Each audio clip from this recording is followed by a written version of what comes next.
Bonjour, ravi de vous retrouver sur ce podcast avec Viva Mundi.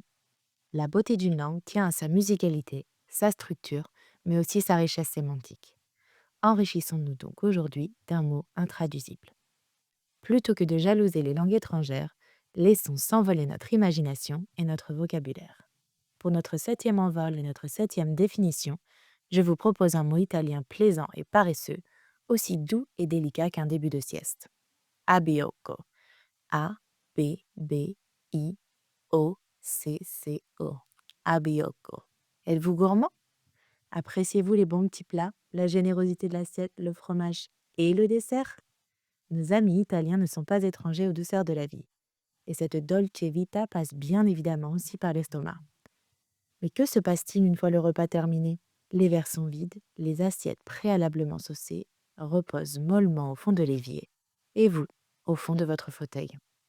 La stupeur vous envahit et vos yeux, lentement, se ferment. Cet état de somnolence, cette sensation de bien-être qui vous porte vers le sommeil après un bon repas porte un nom en Italie. Abiocco. Bien plus qu'un élégant coup de barre, il ne s'agit pas seulement d'un accès de fatigue dû à un excès de nourriture et de boisson. Ce n'est pas non plus une envie de dormir, mais ce léger bourdonnement qui suit déjeuner ou dîner copieux, où tout votre corps se détend et où votre esprit se met à rêver.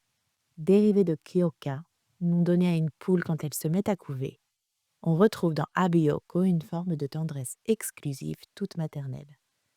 Un peu plus qu'un endormissement, un peu moins qu'un câlin. Avant de vous laisser aller au bras de Morphée, Abioko sera le plus doux des ajouts à votre vocabulaire. Et si vous êtes curieux d'en découvrir un peu plus sur cet amour de la bonne chair et le bien-être qu'elle procure, je vous invite à aller découvrir le voisin d'Abioko, la penki ou la corse, ou encore la traditionnelle sobremesas espagnole, ce moment de détente juste après un repas où l'on continue de parler et d'échanger avec ses amis ou sa famille. Et vous, avez-vous des souvenirs de fin de repas mémorables ou de siestes libératrices à partager? N'hésitez pas à nous les laisser en commentaire.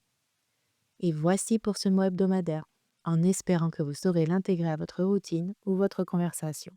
N'hésitez pas à diffuser ce podcast s'il vous a plu, mais aussi à le commenter en partageant avec nous vos mots préférés.